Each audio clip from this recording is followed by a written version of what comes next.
This is the Stubborn German Podcast. I'm Kevin Ostie, coming to you from the secret family bunker of our esteemed proprietor of the Stubborn German Brewing Company, Mr. Chris Ron. Very secret. How's it going, Kevin? It's going fantastic. Good.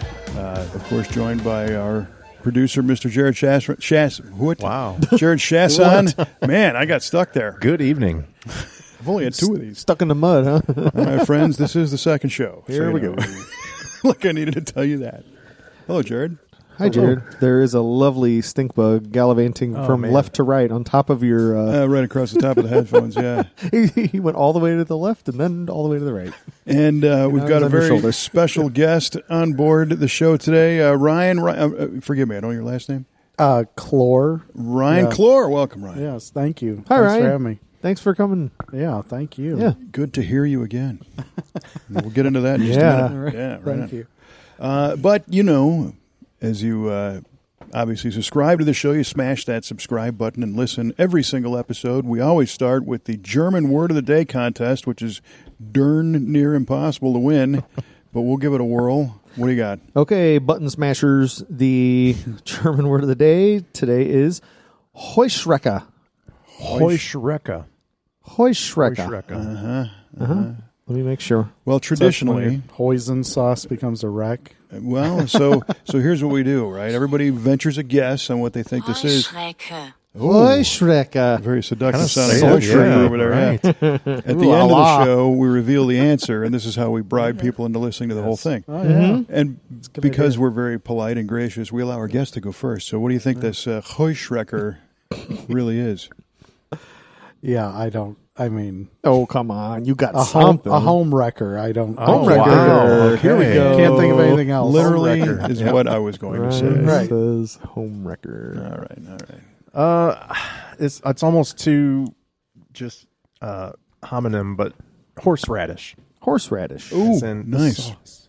Good guesses. It was kind of saucy the way it was delivered there. I thought Yeah. Horseradish. And Kevin, being the best two answers are taken, has Yeah, to exactly. now come up with his own. Once again.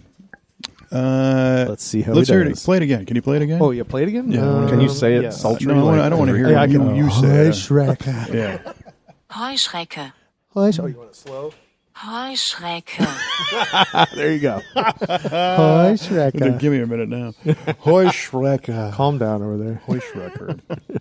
I'm going to say, what did you say? You said Horseradish. Gosh darn it. Homewrecker and Homewrecker. horseradish. Both great guesses. I'm going to say it's a shoe salesman.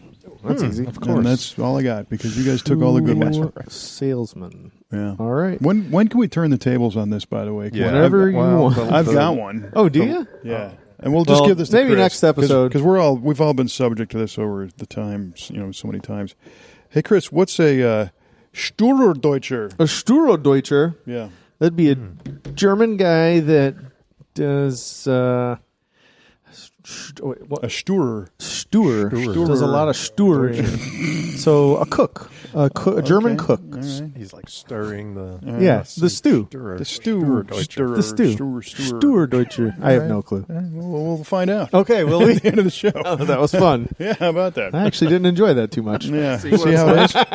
Welcome to our I don't world. want to be put on the spot for something I have no clue about. Yeah. Doesn't make me feel Again, welcome to our good. world. Okay, all right. All right. Well, you're all probably Stewart wondering Deutscher. about our esteemed guest, Mr. Ryan. Ryan is one of the members of one of my favorite bands. Me too. And not just local, known as Far Route. You're part of it. So is Jarod. So welcome to the show. Wow. Thank you for the compliments. Thanks for having me. Well, you're welcome. Those are very genuine compliments. Yep. And I know you've said stuff to us, at the shows, and I'm like, I hope I I love what he said. Oh, even better. I might have had a few bourbons, and oh, that guy's here again. Well, you only get more truthful as you drink, so That's true. right. Well, so fans of the band may notice one of our members is not with us here tonight. Yeah, we only have 2/3 of the band. 2/3. So Scott couldn't be here, and we had to just schedule it anyway. So now we can say compliments that we wouldn't say to his face. So nice. Yeah. Or you could. whatever. Well, I comes up. thought this was an appropriate topic because this is the Stubborn German Brewing Company's 10th year in existence, and Yes. Jarod spearheaded the actual physical doing of the podcast. I think Chris and I kind of talked about the idea of doing one The a long time ago. Yeah, right, exactly. The side where everybody cries. And then Jarod came along with some gear and said, no, we can actually do this. And early on, we had touched on the fact that you were kind of musical, but you weren't yet out performing like you are now. So your storyline is interwoven with the development of this podcast. And in fact, the Far Out Band did much better than this podcast. I don't know about that. We don't have Latvian listeners not yet. Yeah, after they listen to this episode. But I remember you were kind of nervous about this upcoming first gig at the wine bar. Sure. However many years ago that was. Then we got to hear all about it afterwards. And now you guys are playing. You guys play a lot. We've been playing a lot lately. I think other than the wine bar, which when we say the wine bar, the Vintage Wine Bar in Waterloo, they have an open mic night pretty much every week. And so that's what we played at. And I kind of have to shrug my shoulders and be like, well, that doesn't really count as like a gig where people came to see you, that kind of thing. Sure. I came to see you. That's why I was there. Right. We definitely, and we appreciate it. We had actually a lot of people there to see us, so I do appreciate that. It wasn't like a full set, though. It was, 3-4 songs? Yeah, like maybe? 2 or 3 songs, but what I really appreciate was our first kind of real gig was at Stubborn German. Yep. And so... really? Yeah, for Far Out, yeah. Huh. Mm-hmm, I think. I'm sure I knew that. It is now. Yeah. You remember it well. Yeah. It was in your top 10 memories. Yep. Last episode, if I recall. Whoops. Boy, did I screw that one up. Man. But, so the guys in the band, we had been playing together for a long time before that, yes. So there's sort of a story. It wasn't like that's the first gig we ever played. But as Far Out, it was at the brewery. Well, and it's our favorite place to play. I didn't even, let's see, when did you and Scott and I talk about this and hey, we should consider this? Because the first year I wasn't in the band, I was too chicken. Yeah, nice. I'd rather die than do public speaking or be in front of a crowd. Wow. I'm one of those fear death less than sing in front of people. Yeah. I did approach you and your brother Scott probably at least a year before. I think it had to be in sometime in 2019 because then in spring of 2020 when everything fell apart, we were like, well, forget this for now. Yeah, we can't there aren't any bars open. Yeah, sure. Yeah. That's right. So, yeah. And you were too chicken, like you said. I couldn't talk him into it. He was. You wanted to do it, but you had a little anxiety about it. And we're all busy with real lives. So, but you guys have known each other for a long time. Yeah. Should we just start at the beginning? Yeah, I was going to say at some point we got to go backwards. Far end of the route. Give a brief history. Okay. Go far back. So depending on how far back you want to go, we met in school, junior high. Scott is in my grade. That is Ryan's brother, Scott, and Ryan's a couple years older than us. So I knew Ryan just from hanging out with Scott, and we would go to their house and hang out and stuff. And I'll let you speak at some point, Ryan. But you guys are from Waterloo, Waterloo boys, Klohr, German name, grandparents, parents lived here forever, farm, right? All that classic Waterloo German. Were you guys founders of Waterloo? I don't know. I mean, I know my dad's family came in the 1850s when a lot of the local Germans came. Yeah. We arranged just special to have a drag race set up right outside. Sorry, guys. We live on a race track, so you're.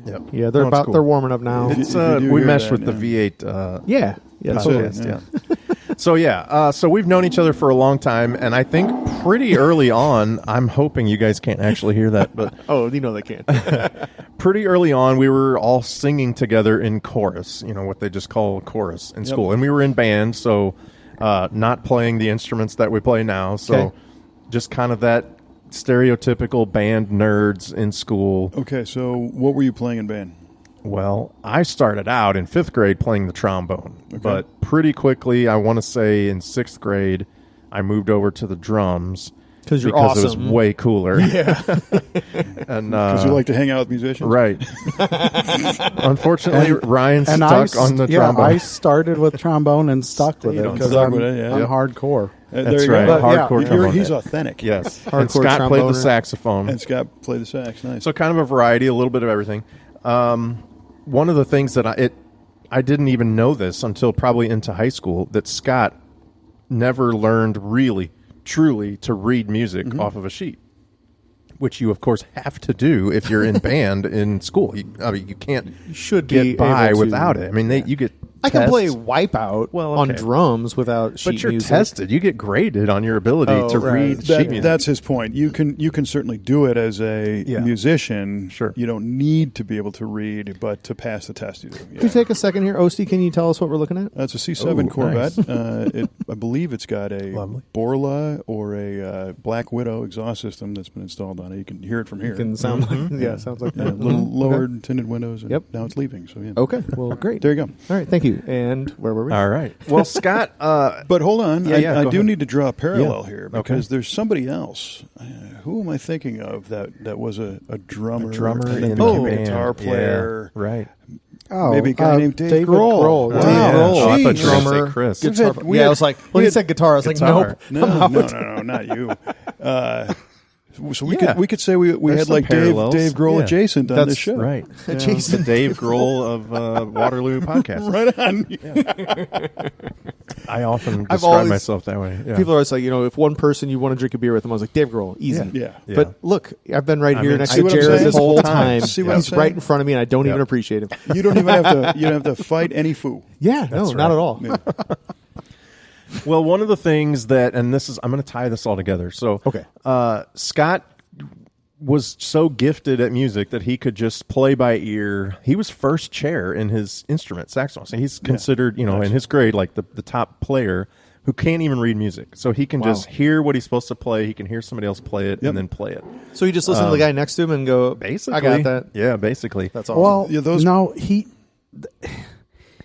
You're contradicting me now. What? Well, no, I'm not. No, I'm explaining how he can do that. Yeah. It wasn't like a copycat thing. Like I'm looking at your fingers and to sure. see the note. He just, like our grandfather, he literally can pick up any instrument and within 5 minutes play you the melody of a song. Yeah. Nice. And literally anything. And that's what I didn't realize back then. I thought it was just, he's really good at the saxophone. Yeah. But yeah, like you said, he can, over the years, he's proven he can pick up pretty much anything. Musical Rain Man. Starts, Yeah. I'm sure with the ear, you have to have the ear Yeah. for it, and Yeah. then Right. figure out what the And device so- is going to give you. Yeah. I don't want to, this will sound cheesy. Scott is kind of the lifeblood of the band.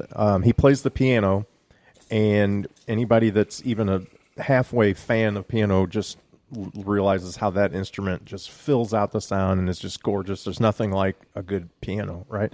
And so as an acoustic band with an acoustic guitar, there's a dime a dozen of acoustic bands out there. But a truly gifted piano player, you don't really see that that often in a local acoustic band scene. Sure.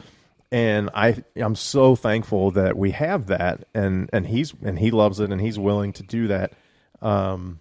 That it just makes our experience something that, I hope that you don't really get very often in other acoustic bands. So you guys bring a couple things that people don't expect, and one is exactly what you're saying. So if we do the roster, we got Scott on keys, Yep. Jared's playing guitar, Ryan sings, and so we don't have a percussionist, Right. And Yet. yeah, well, hey, Keep trying to get you got Chris in to the get band. practice, Too busy. So that's a little unexpected of an arrangement, to have just one guy's a dedicated singer, and then keys with multiple keyboards and everything else. So that's really cool. You guys all sing. Yeah, they all sing. Phenomenal. The harmonies are outstanding. But Scott really knows, and I don't know if it was Chick Corea that wrote the rules of playing in a band, but it was just play enough. Yeah. Right? Give it some space. Give it some. Listen to everybody else, and he's perfect. Because sometimes you get guys on keyboards that they got guitar envy, so they just need to go to town on everything. Oh yeah. And there's times where we want him to play more. We're like, come on, Scott, like fill it in a little bit. But no, you're right. He's very good at knowing what to play. Oh, yeah, it's right on. You're talking about like the 70s progressive rock 70s keyboardist mentality. Yeah. Of just, I'm going to shred this keyboard up. Like the guitar. Yeah. Well, no, I mean, we're like a lot of out Genesis. for 5 minutes. And Yeah. Right. For sure. Oh, yeah. What's funny is... Well, we also... It's funny you mentioned that because we've always loved rock music.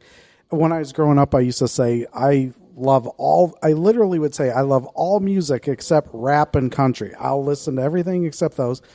But Ironic, by the way. Huh? Ironic, by the way, because we play a lot of country. Well, because now you guys are country rappers. We rap constantly. I've grown an appreciation for it. No, But I have to. When we started to, like Jarod went through the high school band history, and then we got into, we're like, you know what? We're tired of just going into band and learning these songs that we don't really even like. We love rock and roll. At the hop. Yeah, so then that became like, let's take some guitar lessons. And it just so happens to turn out that our guitar teacher was obsessed with like British prog rock. So he's the one that got, I mean, my favorite band's Pink Floyd, and he's the one that taught us how all those prog rock bands, it's like a web. If you look at that, and he's like, well, he played with them there, and then they both played here, and it's literally just all connected. So... Yeah, and that was really where we first kind of thought about ever being in a band, was high school. Oh, yeah. You and your brother started taking guitar lessons. Yeah. My dad had played guitar, so I was around the guitar and kind of had an understanding. I thought it was so cool that you guys were taking lessons. I would even drive with them sometimes to their lessons, just sit there and watch, like, you know. Nice. But it sort of had that, it got that spark of like, well, I've got some drums and you've got guitars, and this guy, he can play bass or whatever. So pretty early on, late high school, I guess, was when we at least thought about it. And we were, like you said, we were listening to Yes and Pink Floyd and Rush and bands like that, and Dream Theater, some of the later progressive metal stuff. The Musicians Band, Dream Theater. Oh, yeah. And so that was what we first started, was a progressive metal band back in the college days. And we never played out. It was totally just a basement thing. But we would record. We would like make up our own original music and record. We had a full on studio. That was our goal. That's awesome. We want to do original music, but we never had a strong. So we were never strong with like writing down the lyrics, and then it was kind of like an instrumental type of thing. Yeah. Prog and rock then jam band. life happens. Yeah, exactly. Yeah. And we all, go to college, get jobs, get married, whatever. The whole band thing kind of just became because my mom was, my mom was like super realistic and just wanted my brother and I to have a good career, a good professional career that we could rely upon. She's like, I don't want to tell you guys to not do music, but she's like, you need to have a good foundational job, and then you do that as your hobby. Don't try to rely on your hobby as your Well, and if you have a decent career, it'll fund your hobby. There you go. Yeah. And so fast forward a few years later, I got the itch with another friend to start a real band and actually try to play out somewhere. And that was more, rather than a progressive metal band, it was more like just a alt rock kind of something on the point. Kind of more like the new age metal. Yeah, but not in that progressive. Not like Limp Bizkit. No, like Breaking Benjamin or something like that. They had their own fighters. Yeah, they had their own really cool, unique sound, but they sounded a little bit like Three Doors Down. I don't know what other bands I would say, but it evolved a little, got a little heavier and more technical. Yeah. But that was more like we were trying to do it for real, like play over in St. Louis and get recordings and try to get clicks and all that stuff, and hopefully somebody hears you. There was more of an effort put into that, and it was fun. But that kind of you guys played all your original music. That was all nothing original, but no covers. I mean, the occasional one cover. All original, but like we played on the side stage at Point Fest, Nice. So it was fun, but that kind of got us in the performing vein of like, oh wow, now we know what it's like to actually go on stage, play in front of 1,000 people or 500 people or 10 people or whatever. Yeah. And what band was that? Arrhythma. Right. And that's on Spotify, right? It's on some. Yeah, you can get on YouTube, Spotify, Amazon. Those songs are out there. Right on. Yeah, my brother actually, who's Not in the Arrhythmia. band with us. He's Yeah, not Arrhythmia. I was gonna I say, know, we okay, get that a lot. right. Okay, Yeah. Kevin. Not the cardiac You're not the first problem. Yeah. Honestly, part of why we chose that name was it started with an A, and you're first alphabetically in the lineup, stores and yeah. stuff. Yeah. Nice. And so, yeah, my brother actually still gets royalties from that. We've probably talked about that before, but yeah, it's kind of cool. He still gets a check Really? every couple I months. don't He'll get a remember check for hearing that. whatever. That's awesome. Yeah. He's going to get another one because I'm going to go play it. Yeah. Right. Anyway, and then we just sort of stopped. We all had families, and Scott and I got out at different times. Some of the guys in the band kept going. We need a flashback for a second go ahead. because we talked about the high school band, but what we didn't mention at all is that our chorus teacher Oh yeah. heard something. I don't Oh, even my know. gosh, yeah, we glossed over I that. don't even know why she selected me and Scott and Jarod and another friend, but she selected the four of us, and she's like, I want you guys to try to do barbershop song for the Yes. next chorus concert. Nice. So I forgot all about that. Actually. yeah, and I'm that's sorry. big. We have to that's go a back big to that. deal Yeah, now. it because is. that's- Then you were hooked. Yeah. and that's an integral part of the harmonies. Yeah. And So if you don't know, barbershop is typically a cappella, so no instrumentation, no piano or guitar or anything with it. It's just typically four guys singing by themselves, harmonizing. Generally in a very vintage, 1920s style. Yeah, the Dapper Dance. Yeah. But we would do, it's kind of embarrassing, really, when you're actually singing it. Did you have the hat?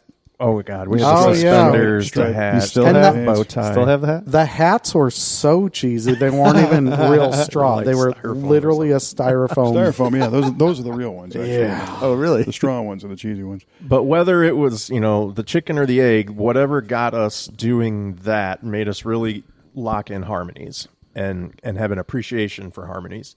And like that's something I'm sure many people listening to this and from Waterloo know Barb Boges. She was the chorus director back then. Yeah. And I mean, we have between her and Mike Mullins in band, we have to thank them a lot for what we learned about music and singing and harmonies and instrumentation and all that. I mean, I guarantee we would have never done that without her. Like, hey, I want you to try this because Yeah. we're in high school. We're like, That's about what? the farthest thing from what a high Right, school like, kid trying to be in a rock and roll band. We're too cool for that. Yeah. What are those nerds doing? Yeah, over but I there? tell you what, I'm guessing as soon as you started singing, people stopped right in their tracks. Because if that harmony's on even halfway, Right. It's a thing It's that, compelling. I appreciate it now when I hear other bands harmonizing. Yeah. It's just like, oh my God, that sounds so good. And it's part of it sounds cheesy. It's our passion for music, honestly, is harmonizing. Yeah. Like we could play all these songs all day long. And if we weren't singing harmonies, we wouldn't really care about the song. yeah. So you're obviously big Queen fans. Yes. It was not surprisingly, hard to sing along with. Well, harmonizing. because they were really great at it. Yeah, they're amazing. So anyway, at some point, much later in life, when we were all not doing music really at all, just little home hobby things, Scott actually did a lot more. He would record stuff at home just on his own. And he did on a the ton internet. on Smule. Yeah, there's an app called Smule. Like just Smule? give a real Yeah. quick. Yeah, so Lowdown on what it's that is. sort of a karaoke app. So they have thousands and thousands of songs that you can sing along to, and generally the idea is you would partner up with at least one other person. So you would record the first verse, and they would record the second verse or whatever, and you can just do it at home on your phone or whatever. So it's super easy to do. And it sounds really good. The quality of the recordings is great from your phone, like all this easy stuff. And so it's just a fun way to sing along for people who can't be in a band or whatever, but they want to sing. Yeah. So he would do that all the time. But then most people don't, but you can just record nothing, like no background track, no nothing, and you can either play your own guitar or sing or whatever. And Scott would do that, and that was always like super impressive. Well, the insane thing that he would do is because Scott loves to sing harmony so much that he pretty much doesn't want to sing the melody. So he would go on that Smule app, and I don't know what he sang with. If it was just the instrumental recording, but he would go on there and upload his harmony. So other people could sing a lead. And ask people to sing the melody. Someone to come. And to do that's crazy. Yeah. Yeah, like you're not singing along to someone else who's already recorded the melody. You don't hear that at all. You're just like, I mean, I can do that. Yeah, I couldn't. Wow. Yeah. So anyway, that's what we love to do is harmonize. It's a thing that we do it too much at some of our songs and shows. Nah. But yeah, so it's kind of all these sort of hobbies over the years and different levels of trying to do music has led us to where we are now. So a bunch of 45, 50-year-olds doing. Yeah, and when the two of them came to me, and I don't even remember when you guys decided. They named the band Far Out before I was in the band. He would have named it something. Yeah, else. and they came. What would you have named They're it? like, we're going to be Far Out, and I was just like, what? Like, so we're not far out, man, like the 70s, but far route, and that's literally how you have to say it every time. Yes. So you have to say far route. Take a breath. You can't combine your R's. Yeah. But now, so here Ryan's stuck in a band that he doesn't like the name of. Well, I'll tell you what, like There's some big bands that were like that. Though. I feel I don't have a problem with it. I mean, it is hard to say. It's one of those things where you're like, I'm going to have to say this weird. So was my Leonard whole- Skinner. Come on. Right. But what I like about it is, like, after you've heard the synopsis of the journey, it really has been a far route that the three of us are back together singing. Yeah. Well, there you go. Right. So I'm like, that's cool. What is the origin story of the name? Okay, it's not as cool and heartfelt as Ryan makes it Well, sound. we'll rewrite it. It doesn't start with an A, so it's not that. Right. Yeah. Far route. Basically, You could have told people anything right far now. out. when we were trying to come up with a name, Scott and myself were brainstorming, and we were very kind of 80s kids, 80s oriented, some 90s. And I'm like, we need to incorporate somehow like a movie that we like or a TV show or just something cool. And we both love Back to the Future. And so we start coming up with names from the movie. And just anything cool you can think of, Out of Time or whatever, has already been taken. Yeah, so there's just like all these bands that are already out there. They're on YouTube. You can't use their name or whatever. And I'm like, oh, man. Biff and the 2 Coats of Wax. Right. And so, and this is a little more of a deep cut, but in Back to the Future 3, there's a scene where he's got this pie pan that somebody was eating pie out of, and the brand of the pie pan is Frisbee, and he's like, Frisbee, far out. And then he just like puts it down. And so But it was not this 80s our version of Far it Out. was this 80s reference of saying something like gnarly or radical or far out, back in the Western days. So it was funny. Anyway, there's also, this is sort of the tribute side of it, is there was a band when we were in junior high and high school and after that of local guys. I won't give them their names unless you want us to, but Route 3 was a band in Waterloo for years and years and years. And a couple of those guys, Brian and Denny, have gone on to be in 4 or 5 different local bands. They still play today around town. But Route 3 was one of the first bands that I ever was like, oh my gosh, like these guys are in high school and they're in an awesome band. Like these guys are so cool. Like they were super successful. Oh my gosh, they played all over. Yeah. And that really kind of imprinted on me. And so I was like, okay, Far Out, but I can pay homage to them with Route 3. So Far Route is where we got that. Well, I like it. And Very cool. And your, I guess, the current version, so the it's not really even a reboot of your high school band, but like today anyway. Yeah. Your early gig had the Far Out with the Back to the Future. Right. Yeah. So that's logo. That is still our logo on Facebook. I kind of made the Back to the Future font. I you used AI on that, right? Yeah, it was all AI.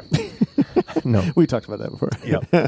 I did for a long time try every show I would post a different artwork of something that I made our Doogie name Howser into. Right. He's like spending hours on that, and people like happens. don't get it. Yeah. It's like, Jarod, do you really is that that the invest font? all that time? Is I mean, the font from Blossom? From Blossom. Yeah, exactly. I knew you'd And then get he's it, like, Chris. I spent 4 days Yeah. on that. Thank Nailed you. it. He'd Yeah. spend all the time on it and be like, "Can you guys tell what it is?" I'm like, "Yeah, absolutely. It's Home Alone, or it's Predator, or whatever." Yeah. But then, like afterwards, I was like, "Yeah, people aren't gonna know." Yeah. And I don't mind. Like, it's the people that do know, it's cool. And if you don't, it's Right. fine. It's like an Easter egg. Yep. Yeah. But, yeah. So anyway, I don't know. That's where we got to where we are now. And now we just try to book gigs around town. You would think there's so many places to play. You would think that's really easy. And for some bands, maybe it is. It can be kind of hard to book a gig just between scheduling and whether or not they are already booked. I mean, the wine bar's booked like 6 months out, and Holy cow. yeah, stuff like that. And So it's just like anything, because we'll go for a while and not have any gigs on the books, and we're like, "Oh man, what's going on? This is worrisome." And then it's like, "Oh, now we have 5 gigs this month." I mean, just Yeah, like anything, yeah. it comes and goes, just like business. and we're a little bit of sissies. Like, we don't want to play outdoors on a patio in the summer because it's hot. We've all had Poor our, guys. We all renamed had the our- band Far In. Right. Yep. our old Close to the AC so Inside, far. yeah. old man flirting with heat stroke events. We've had a few of those. But especially lately, we have had very good crowds at some of our shows. Yeah. And You've been we're- playing at Old Monroe a lot. Yeah. You had really good crowds, right? Yeah. They keep inviting us back because we're bringing a good crowd. That's and awesome. I didn't really think of it at first. I mean, the first couple of times we played there, I was kind of thinking the crowd wasn't big enough or whatever. And I've talked to them, and not to out anything, but like, they don't always bring big crowds when they have bands there. And they, of course, being a venue that sells products to people, they want big crowds. They want right? big crowds, yeah. Yeah, and so we've been very fortunate, and we're very appreciative of our friends and fans Well, who come out. Absolutely. Here's the secret sauce, right? In your case, and Chris knows this, being a guy who owns a bar that has live music periodically, you don't want a musical performer that's too loud, Yeah. because people need to be able to enjoy their conversations. Yeah. At the same time, you don't. I was recently in Nashville, and there was a guy solo on a stool playing guitar and kind of singing, and it wasn't enough, right? Yeah. He was just lost, Yeah. So he was more of a kind of a acoustical annoyance. Just total background Good noise. name for a band there, right? Acoustical annoyance. Yeah. Wow. So that's like the acoustic version of like some metal band. Like, So, but in your case, Acoustic version of a rash. annoyance, the rash you can hear. The way that you guys have rearranged all these songs that people are familiar with doesn't require the screaming guitars and the heavy percussion to command attention because of the harmonies, right? So it's like, and I paid a lot of attention. I saw you guys a couple weeks, what was it, last week, 2 weeks ago at Old Monroe, and I always, I appreciate performers, and I'm looking around the room thinking like, okay, well, if I'm performing and I'm looking at this room, are they getting any feedback? Are they getting ignored? Are they, what's the dichotomy here? And I could tell that people were having their conversations, which you want, and they're going to the bar, what they want, but they would also, turn and be like, oh, wow. I love this song, or they're singing along with it. Whatever. So that you guys got this great mix, and the volume isn't too loud. And I'm not being an old guy. I'm just saying, in order to facilitate what's supposed to happen in that social environment, if it's too much music, it's no longer a social thing. You're an audience, and in your case, it still encourages participation, which is going to bring people back. And so your PA, were you guys just running that one? Yep. So it's basically a mono PA. It's one speaker with a subunit. Which sounded great. Yeah. It's. I was kind of, as an audio dork, I was kind of surprised. I'm like, where's the other half of I this? know. But you didn't need it. Yeah. Well, we thought about getting another one, but it really does a good job. I think it's not one speaker; it's like 12 speakers inside, In and they're one spread cabinet, out in an array. Yeah. So it is a stereo unit, just in one stock. It's trying to simulate that stereo sound. Yeah, you're right, and it is honestly, it's like an ongoing thing that we're constantly battling: volume versus, can they hear us? Versus, is it too loud? Are we playing a song that people want to pay attention to and actually focus on, or are we playing a song that they just sort of hear in the background and have their conversation? I'm neurotic and I like constantly worry about these things. Yeah. Ryan will be the first to tell you, like, Jarod, shut up. I worry about all that stuff. You know, did they listen? Did they hear it enough? Did they clap enough? Did this song go over well enough? Should we take it out of our set list? All that kind of thing. So one of my favorite things about listening to you guys is that you can just sit there at a table in the back, like the back of our brewery. We've done this many times, and I'll sit there with like my brother and sister-in-law, and you know, a song comes on, and it's not like our jam. You can just totally have a conversation and zone out if you want, and that's totally fine. And then you always kind of listen, oh, what's the next song? Oh, this is it. I like this. And then you're right back into the music, you know. But that's great. I don't need to be, you know, I'm not so like starved for, you know, something to listen to that I have to have everyone be, you know, my song, not like going to a, you know, Led Zeppelin concert where every single one is. But like, it's nice to have something that it's just some background music that sounds nice, and that's you probably hate to hear that though. Well, I like to be able to not pay attention to you guys. I think no, that's not what I mean though. I know it's a fine line here, Your Honor. I think what you said. I guess it is. I think what you said, Chris, is exactly what happens when we have a gig.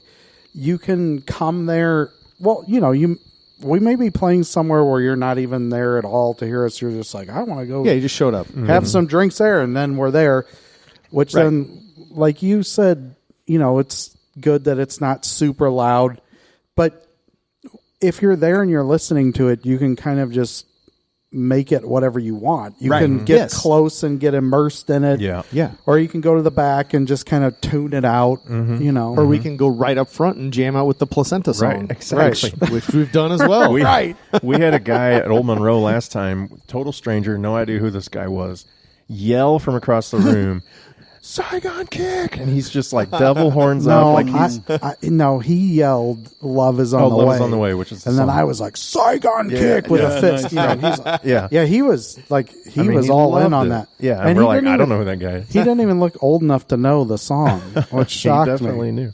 Well, I think, you know, what ends up happening is, and again, there is kind of a fine line, because as a performer and an artist, you know, you want to perform for people that you hope are listening and enjoying it and appreciating it. And at the same time, again, the venue really just wants people to have a good time with themselves or listening or whatever. There you go. Yep. So the balance becomes the fact that take away the volume, forget about all that. You guys are good. Yeah. Right? So that's a huge thing, because people will sit, even if they don't like that song, if it's performed well. Now they like it. Either they like it or they'll still hang for the next one, knowing that there's something else going on. For sure. And if they're not competing, you know, in their own conversation, because when we think about, you know, some of our best times we've ever had in our life, it's because the radio's been on, right? There's been a musical companion. There's been a soundtrack to that night, and you guys provide that to a T. Yep. And then all of a sudden, periodically, it's like, oh, boom, I love this song, and people are singing along with it, and then they're free to kind of do what whatever they want. Well, we talk almost every show. I'll at least bring up. Hopefully, we've got something for everybody. That's kind of my slogan. Sure.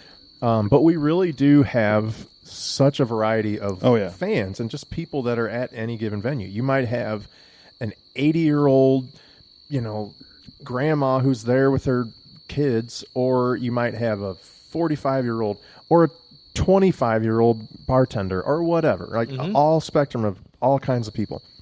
And, you know, we don't want to just play 80s songs or just play 90s or just play country or whatever. Like, hopefully we're playing something for everybody. And kind of like you're saying, you will see people sort of like, okay, I'm not that into, you know, Whitney Houston. Saigon Kick. But then, when Saigon Kick comes on, they go crazy. Or I'm not that big into Chris Stapleton, but I love, you know, whatever. Yeah, Tenacious D. Yeah. Exactly. Did you see Kelly at the gig the other night? Yeah. She was losing her mind because you guys kept pulling up songs that she didn't even know who it was, but knew every word and loved the song. That's you know, great. and That's just what singing I along want. and having a great time. Cool. And it worked really well. So now on the flip side of that, there are bands. Anybody that's like, if you're on YouTube, what songs to play for your cover band or whatever. You know, you can just pick all the classic famous songs that every band ever plays. Girl all night exactly, long. right?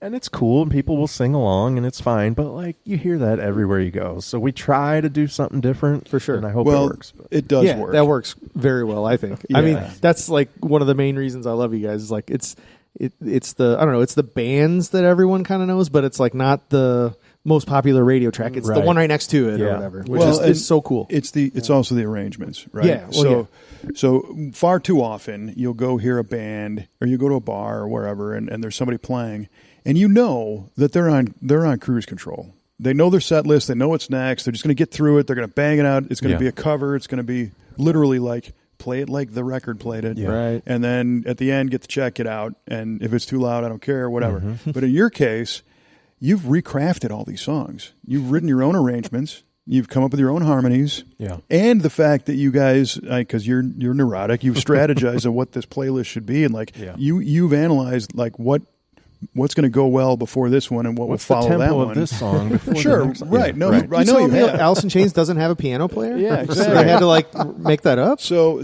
now all of a sudden, that's a different experience for the listener right away because it's like, oh, this isn't just a cover band. These guys get it. They care. They're going to bring something. Yeah. And I'm going to talk to Chris for a minute about his latest beer and go, oh, never mind. Wait a minute. I gotta listen. You gotta hear this song. Actually, I don't care about Because your it's like, it's unexpected, and the people in attendance are rewarded by all of a sudden this unbelievable harmony you guys came up with, or the way the piano sounds, or your vocals, and it's like, oh man.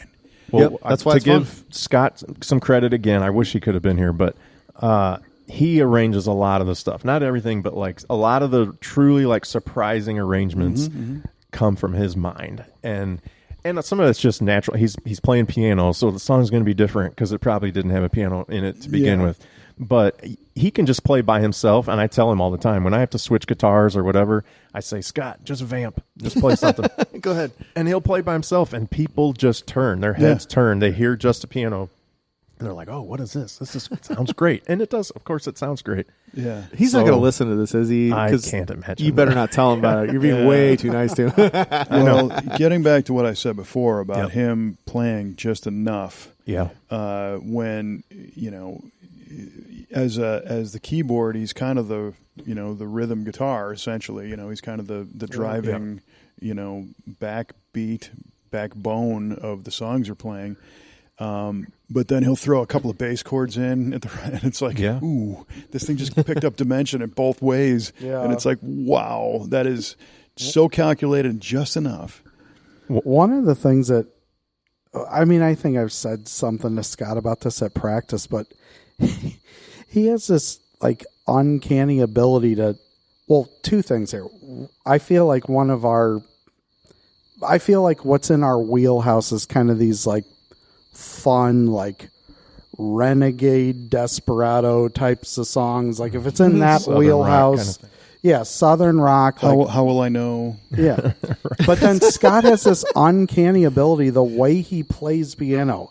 It literally sounds like the new version of like 1800s saloon music. Like with the upright piano and you walk into a saloon and hear that. Yeah. He does weird, like with the where he's back and forth. Yeah, it's like modern saloon music. Yeah. I think that makes it cool and sound different, That's your tagline, modern saloon music. Yeah. That's right. That's Now, good. one of the things, if you're ever paying attention, you will realize I never, ever play a guitar solo. I am terrified and would not be able I did to notice play. that because I was kind of hoping. Yeah. And so any song we have where there's some kind of solo, whether it's guitar or whatever, it's not I you. have Scott It's do it. Scott. I'm like, Scott, go solo. And he's great. He can just kind of improvise whatever. And sometimes it's really basic and it's just some lovely chords. And other times he's really kind of trying to emulate what the guitar player did on, or whatever. Which I very much appreciate because I would almost just like freeze up if I had to just start playing. I mean, I would have to practice it note for note and play it perfectly as opposed to just like wing it and go, and that's just my mentality. But anyway, I really appreciate that he can do that too. He can just cover those things. So he can. And we're very fortunate to have him. He gets that it doesn't have to be exactly what was recorded. Yeah. And it doesn't have to be as much. Yeah. Or it could be a little more, whatever. But it's really good. And so when I'm in town, I try to catch you guys as much as I can, which isn't enough. But the other day, I was talking with my wife Kelly, and I'm like, "Hey, Far Out's playing at Old Monroe," and she's like, "Oh yeah, let's go." And I'm like, "Yeah, we're going." This wasn't a question. Yeah, no, we are going. We're going. Yeah, I'm get just glad. in the car. and she was totally on board. And a lot of times that's unusual because she likes different stuff than I do. Yeah. If I want to go see a blues band or something, she's like, "Yeah, okay, well, why don't you call this person to go with you?" I bet you have a friend that also likes that. Right. But in your case, so again, the diversity of your audience is everyone. Well, you're our kind of people. Thank you. Yeah, that's awesome. I did look at you guys over and over when we were singing songs, and you're both like, sometimes you would like look around someone to see us and stuff. So we really appreciate it. And anyone who's enjoying it, having a great time. I mean, that's I said now, I don't know if we're gonna have this episode out before then. I hope that we will. We'll see. But as we've talked about before, we are playing at Stubborn German for the 10-year anniversary party on the 25th. So it's super excited about that. 12 we to are 2, too. Yeah. 2-hour sets. We're going to tighten it up. Only play the hits. Only the hits. Right. And the speed dating version. Right. And we'll be out on the front beer garden, so that's going to be fun. Yeah. We're looking forward to that for sure. Yeah, it'll be the same kind of setup as our Oktoberfest. So you'll be playing like towards the courthouse. So yeah, if you're there to hang out, you can bring a blanket, bring some chairs, sit on the courthouse lawn, and we'll have picnic tables out there too. So you don't even have to bring your stuff. But yeah, you can just sit, grab a beer, listen to some good music, and so how busy are you guys? I mean, how many dates do you guys have like planned for the summer? Do you have that far out? We actually, right, I know. At the moment, we don't have anything. Actually, the only thing we have after the Stubborn gig is we're playing the Farmers Market the next weekend on May 2nd, which we actually really love doing that. It almost sounds like a throwaway gig, like, well, it's the Farmers Market. But it's fun. I don't getting up that early, but and that's Saturday morning in Waterloo. Once I'm there, it's a good time. The sun coming up is a little rough. But, it's like a diverse crowd. You get people coming through. People seem to appreciate it there. The vendors seem to be into it. Like, it's just a fun... We'll try different songs that we don't always play. It's just like a neat sort of change of pace. We don't tend to organize like much of a summer schedule because I kind of joke. It sounded like I was joking about that old man heat. But we have had a few gigs where a couple of us, if not all of us, were heat exhausted. Had a couple gigs where they're just in full sunlight afternoon. Like literally almost passed out. Sunburned like a lobster. Now, that being said, like all these places that we play at, they're inside with air conditioning or whatever. But in the summer, they want you outside. They want their people outside. Yeah. Right. And it's like, well, and we don't blame them for that. No, I get it. But it's like, oh. So not that we won't play in the summer. I'm sure we will. But currently, we don't have anything on the books. But like you were saying, we had 3 shows in a row at Old Monroe 3 weeks apart, almost every weekend. Yeah. And then we had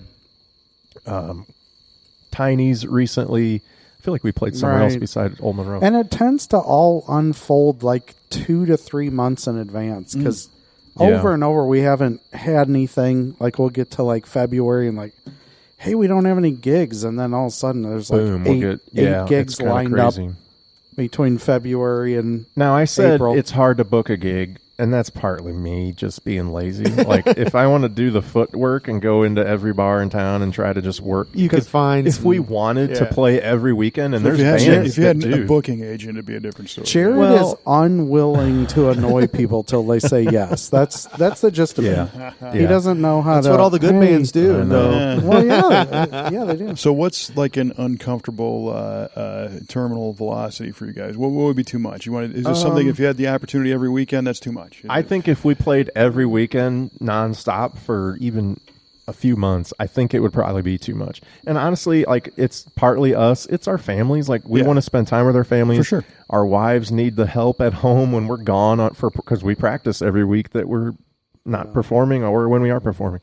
So that's a night that we're out, and so thankfully our wives are very supportive of that. Absolutely. And our kids, we have to thank them a lot. Yeah. But it wouldn't be fair to just assume that we can be gone every weekend and every, Thursday or whatever. Yeah. So we try to space it out for that too. And we love doing it, but we don't want it to be a job where you have to do it to bring in extra money or something like that. We definitely don't do it for the money. I mean, we want to get paid when we play, but that's not why we're doing it. But I know, I don't know if you remember this, Kevin and Chris, the open mic night at the wine bar. Yeah. Drew Schaefer was the host of the open mic night at that point. He's not anymore, but he and now Audrey Symes play together every day. Like if they're off a night, it's unusual. Like they at least 5 or 6 nights a week. Yeah. That's their jobs. Like that's how they make money. And it's cool, and they play all over St. Louis and everywhere. But man, like that's working for a living. Making a job. Yeah.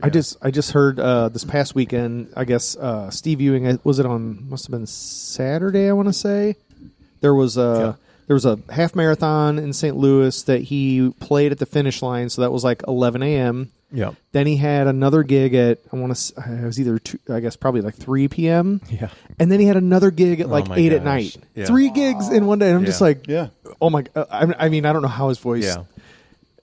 I mean, could you do that? Could you play 3 gigs in a day? Like, I mean, I don't know. We were actually supposed to play the farmer's market on the 25th. Oh, really? In the morning, and then go straight to the Stubborn and play there. Oh, wow! And then you could play at night too, because there would be time. We'll book it, yeah, right. And I just was like, I talked to Betsy at the market. I was like, would it be a big deal if we canceled and played the next weekend? And she was totally cool about it. But I'm like, that would be rough to like. Well, thank you. Yeah, I mean, well, and I know how this can go. A buddy of mine's in a band. My friend Paul, who I've mentioned before, but he's in up near Chicago. Mm-hmm. And is that the band name, Up Near Chicago? Yes, Up Near Chicago. The band's actually called Naperville. No, it's not. Okay. It's called Speed Limit. It's called whatever that long word was. Yeah. Is it the John Candy Band from Planes, Trains, and Automobiles? Yeah, the Polka Kings. Polka Kings. That's right. From Home Alone. Yeah. Yeah. Oh yeah, Home Alone. You're right. Polka. Yes, but he plays Gus's Polka Kings. He plays drums, and just kind of, I think his neighbor down the street was a guitar player, and they just kind of struck up a conversation, and then his neighbor was in a band, and they wanted to make a change, and all of a sudden it's like, well, you play drums, you can join us, and here we are, right? And it went from like a gig to like a couple, and then all of a sudden he's like, dude, I'm booked like every weekend, and I don't know if I can do this. I got family, the whole thing. So they scaled back a little bit, but he found they were playing New Year's Eve up in Wisconsin, and they're playing Christmas parties for companies all nights of the weekends and stuff. And it's like, he's like, I love this, but there is too much of a good thing to have a balance. Yeah, it is a balance, and it just depends on what else you've got going on. If you got nothing going on, and that's your thing. Not being a professional musician, that's his line of work. Right. He's an engineer, for crying out loud. So, yeah. We love doing it, and we love doing it at the pace we're doing it. I think there are times where we're like, man, it would be nice if we had another gig coming up. But then there's times where we're just like, can we have a break and not play anymore? It kind of naturally, well, at least so far, like you'll have that period of time pass where you just like, it's extended. You don't have gigs, but that's when we learn new songs. So we have to have that too. Like, we learn all the new songs when we have no gigs, because that's when we have time to focus on that. But it just kind of works out because you get like a break, and then you're refreshed if 2 or 3 pile up quick. And it's funny, we play some songs that we've played literally since our first gig, and people expect it, and they cheer wildly when we start playing it, And if we take it out, they're like irritated. Creep. Yeah. Right. Have to play Whitney Houston. Man, I've been playing this song for 4 years. Like, okay. Can we play something else? You guys ready for it? Yeah. Go ahead. I got a question. Okay. Are you ready for the lightning round? Oh, man. All right. All right. One song you could get rid of off your set list if you could. Both of you. I mean, Blueberry Wheat. The one I just... You guys are going to be fist fighting. I threw one out at the last gig. I'm like, never playing that again. Everybody Wants to Rule the World. Okay. Tears for Fears. Yeah. And Ryan loves that song. But there's some you take for the team, right? Sure, for sure. I love Whiskey in You, but it's slower, and it seems like people... Chris Stapleton. Even when we're playing it in a distillery, it seems like whiskey drinkers... It's literally in a distillery. Clapping and listening, so I'm like, Okay, all right. I hate to say that, because Chris Stapleton's my favorite, but... Song you Jarod kills it. Song you would love to bring in, but can't for any reason. I think I know what you're going to say. The one you just kicked out. That we can't for any reason. One that you'd love to bring in, but you just haven't yet, or can't for any. What do you think mine is? I think you're going to say Van Halen. Oh no, but I would love that. Floyd. No, what Van Halen song? See, that's the question. Like, what could we do? You guys could do a phenomenal version of Jump, by the way. Yes. Yeah. It'd be fun. You should. He's a Hagar fan. We both are more than Roth, but still, I am too. But I heard one guy. He's I believe a Russian guy on YouTube who does acoustic guitar. Yeah. Was it where it was titled like "If a Millennial Could Do Van Halen"? No. Okay. Because I think I heard this before. Like millennial was actually a term. Yeah.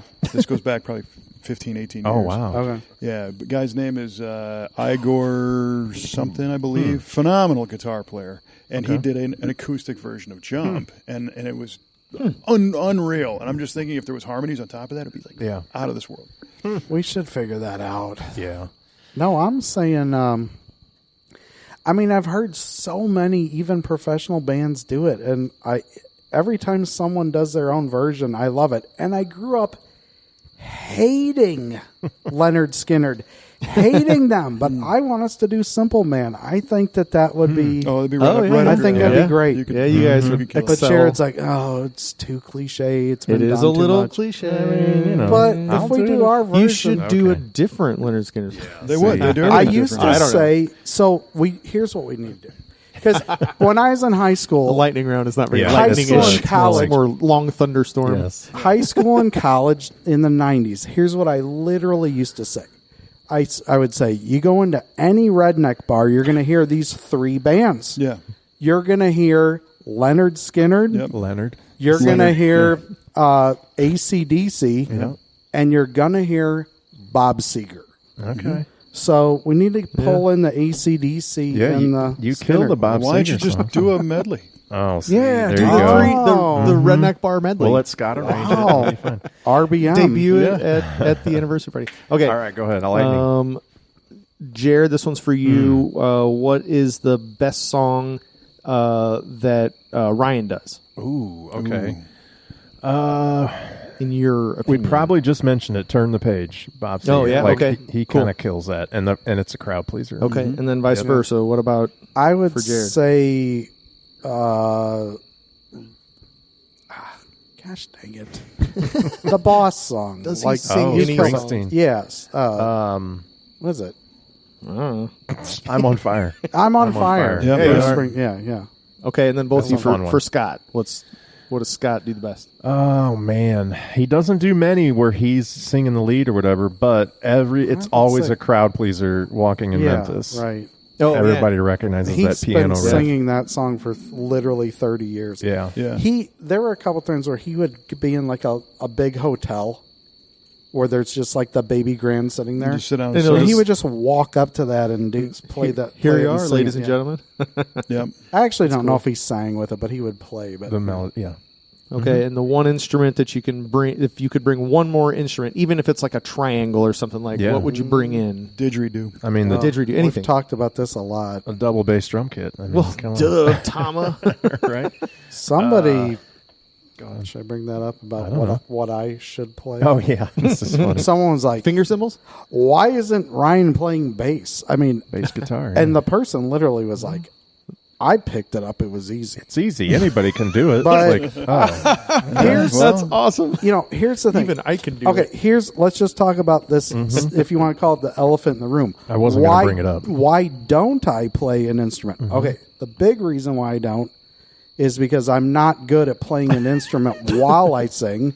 I can do he either plays or. guitar. Let's go back. So Yeah. way back, you played guitar. You Yeah. taught me songs on guitar at some point. It is hard to do both. But Yeah. So I'm not good at doing both. So it's kind of this mentality of like do one thing and do it well. Sure. And then number 2, like the songs that I like to try to pick to sing, I try to like to pick songs that are really hard to sing, but I can still pull it off and it'll sound well. I don't want to go so far beyond I sound like crap, and to do that, I mean, that takes like 100% of me to just get the vocals right where that sounds good.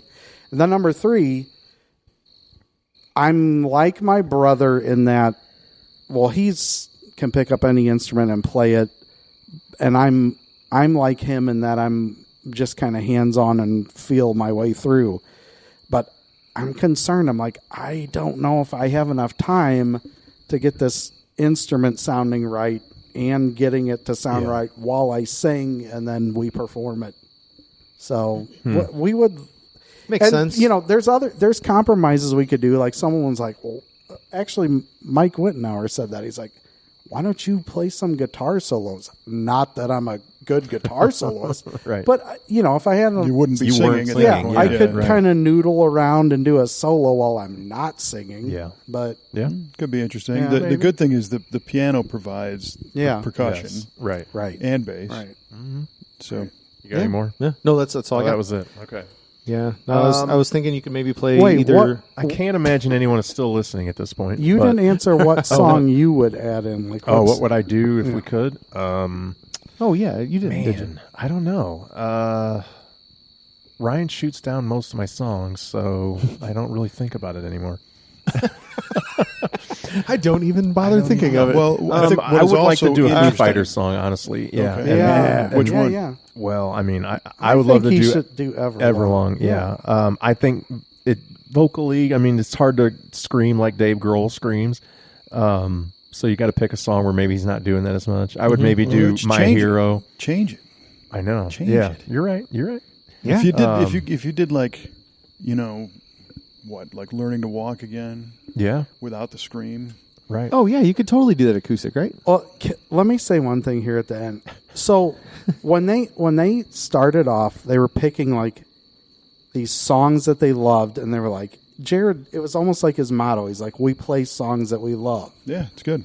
So they'd play these songs, and I was their number one fan till I joined the band. Now I can't be out there clapping, but then when I came in, I was like, I love what you guys are doing. I absolutely love it. But I'm like, we need to play songs that people recognize, because in a bar setting, if you don't do that, you're not going to pique enough interest for them to listen. It'll just become like, I don't know, that background noise. Mm-hmm. But I was thinking about us doing this podcast and something that I wanted to say, and this is it. And it's like, so that's what I want us to give the people who listen to us. But I am completely the opposite. I want to walk into anywhere, whether it's a bar, a professional concert, whatever. If I get to go in somewhere and hear music that I've never heard for the first time, that gets me. That blows my top off. Mm-hmm. Yeah. That's my favorite thing. Like, I've never heard that, but that's the best song I've ever heard. For sure. Yeah, you know, but in fact, people are different. They are, and it's surprising because we were in a bar in Nashville, and just a bunch of us were there. We walk into a place, and there's a band playing, and this band was playing this song that it was an original for them. Nobody had ever heard it before, and by the end of the night, Kelly had downloaded it off, and followed him on Spotify. I mean, it clicked just like that. You know? Yeah. But I also think, again, you guys have the ability to take songs that people know and do them differently, and that's almost the same thing. Yeah, you know, I never thought of it that way. Without doing the cliche, cover set. Right. Right. Yeah. Hear it through different ears, so it's cool. Yeah. Yep. One last thing before we get back to the German word of the day. Oh, great! One of our songs was one of the first songs we played was "Creep" by Radiohead. Yeah. And the arrangement of that, and this, I'm just kind of bringing this back to like picking songs. It just sort of happened. Like, we didn't set out to let's do this different than the real song. Like, how are we going to do this differently? Sure. It was just one day I happened to have a guitar tuned differently in this weird open tuning, and I'm playing these chords and was like, oh, that would work. What about this? You know, and then we're adding harmonies, and next thing you know, it's a way different song than the original. and we didn't set out to do that. It just sort of happened, and it's become like almost our best song or our most requested or whatever reacted to song. And that's what, if you could do that every time, that's like the dream, right? Can we just make every song be like that? We're not chasing the dragon, but we're chasing the creep. Yeah, basically. Because we're always like, that's the title of the second what's record. what's another creep song? Chasing Like, creep. how can we do another how can creep? we make something like Where's that? another creep? Yeah, so that's sort of the dream, is like make songs that you don't expect, you don't hear it coming, it catches you off guard. Pretty much everyone knows that song. Knows that song. And I mean, I've had people come up to me outside Stubborn German, total strangers who were in there, and he came up to me after we were done and we were like loading up the car, and he's like, "Man, that Radiohead song was awesome. Thanks for playing that." And it was like, "That's cool, cool. Yeah, that's what you want. Yeah, right. Yeah. When people say or do that, like, we need to think of that as this exceptional, like, highest regard. Yeah. Because I myself, like, I hear stuff all the time. I'm like, oh man, that, like, at church, this kid killed it on guitar. And I made the point, I'm like, I'm staying here till everyone clears out till I can engage him. I'm going to say, that was phenomenal. Don't ever quit. That's awesome. And that's a commitment. Like, if you're in the crowd and you're going to commit to the compliment, right. it's huge. Yeah. So, yeah. That's cool. Well, we appreciate it, and we appreciate you guys kind of. I think your version of creep.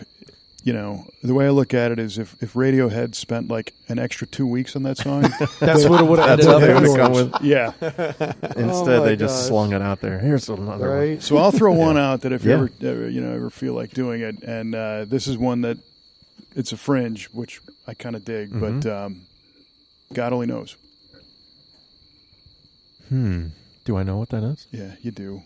Everybody does. I'm really bad, by the way, at knowing songs. The contemporary Christian drawing a song. blank here too. No. Oh, The Beach Boys song. Oh, yeah. Oh, Beach Boys. oh, that one. Yep. Of course. Okay. Yeah. Now it's got built-in harmony because it's a Beach Boys song, but you could change that a little bit to fit your deal. And Interesting. It's one of the best songs ever written. Yeah. And everybody knows it, but they never hear it. Yeah. But good call. Everybody loves it. Okay. Well, what about Chris? What do you want us to do? I mean, obviously anything Any from Metallica. Megadeth probably would be awesome. Yeah. Like, Okay. Peace Sells, who's buying? Yeah. That would be awesome. That'd be the whole album. But what is the Metallica song that we talked about? Like, did you talk about it? Well, we did, and I actually practiced and tried it, and I don't think I can really pull it off. But I wanted to do Nothing Else Matters. Yeah, because I heard that the other day, and I was like, I just You brought could do that. It brought All me this. around. I'm like, that's what we should do. But I thought we were talking about the famous one that has the two guitar parts going at the same time. That's not Nothing Else Matters. That's You're going to have to play then. right. Yeah, that's Nothing Else Matters, no? I think so. I mean, that's the only one we've really talked about. Yeah, it is. Anyway, Yeah. I would like to It's do like it. an I awesome know guitar solo in the middle, but that could be on piano. I think maybe. we should. Well, The I thing would that want to should do not it, be. but yeah, right. Yeah. I Hero of the day. Truthfully, I love take some weird rap song or take some heavy metal song and just like do your thing on it. Yeah. Those are just fun every time. We would like to reinvent stuff more, but play Creeping Death, yeah. but to you guys. Yeah. Right. I'm Creeping Death. Like the Beach Boys version of Creeping Death. Yeah.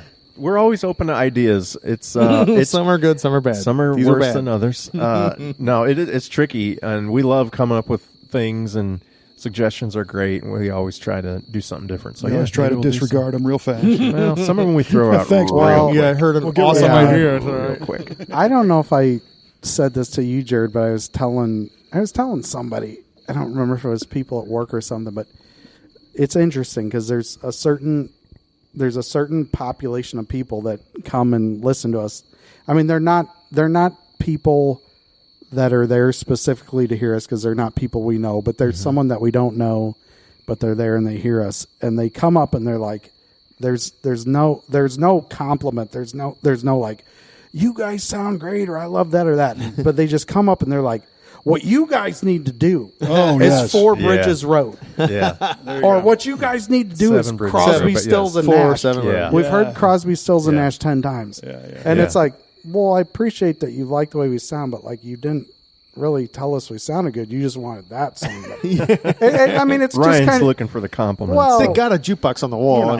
It's generally just in a complimentary interesting. It's manner. like but That's when you ask. well, I that. would have liked you if you sang Crosby, Stills, and Nash, but you didn't. So, Well, so you should next time. Good luck with Radiohead. Oftentimes, these are people that have some drinks in them, you know, Right. right? Yep. And so, what you need to do is ask that person what they do for a living, Yeah. and then tell them they need to make the opposite or whatever. You know. I just hand him the microphone and say, "You sing it." Careful with that. Okay. Rule number 1: you never let go of the microphone. But then, wait, to argue against myself, though, to take that around, if they committed what I to gotta coming, This is great. listen to it though. If they committed to coming up and Yeah. saying something to me, they liked it. Oh, yeah, because for of what I sure. just said. I would They're never- like, I'm going to wait around and say something to this guy. But Yeah, I would never take that as a complaint. They No. probably liked Right. it enough to where they're like, but I would They're, love it they're if you into did it, Crosby, and Stills. they, Let me- they see a I'm gonna- path to more success. I'm going to So, fast forward to the end of the story. Yeah, please. Just so you don't have to go through this. All right. For many years, I was in college. I DJ'd parties, weddings, high school events, the whole thing. And invariably, especially weddings, because somebody, a person paid for that. It wasn't like a school paid for it. It was a family or whoever paid for it. And you get this request, right? Aunt Frida wants to hear, whatever. Let the Sun Shine My in humps. or something. Yeah, Right. my humps. And it doesn't No, Aunt fit. Frida. It doesn't fit anything that we're doing here tonight. It doesn't Right. fit the crowd. It doesn't fit the set list. It doesn't fit anything. And it's requested. You need to play this. You want to? And then here's what happens.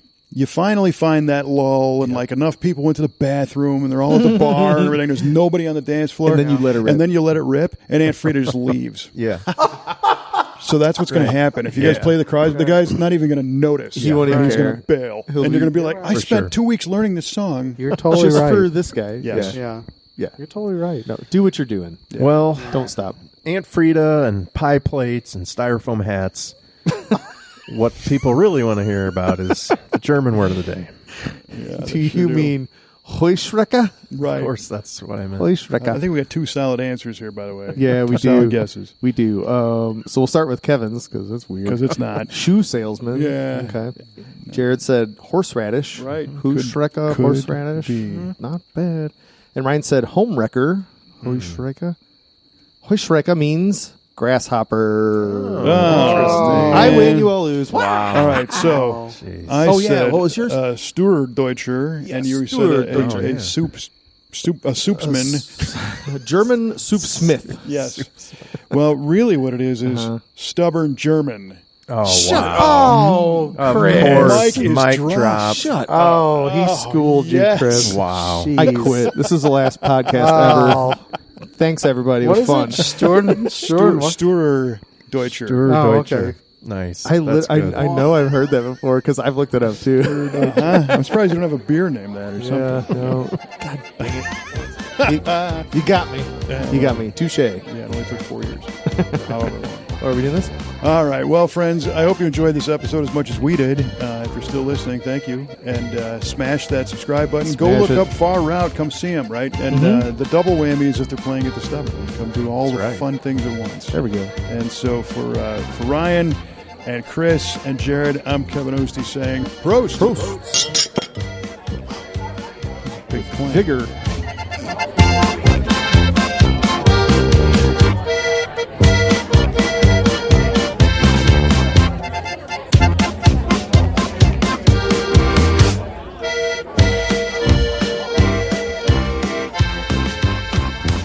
We're happy that you didn't. We are recording. All right. Oh, no. Yeah, we got to get the thing ready again. Yeah, do it again. All right. I'm ready. Are you ready? I think so. All right. Sure. Well, we're going to go whether you're ready or not. All right. Evan's ready. Tammy's ready. Roscoe's ready. Woof. Go for Roscoe. Woof.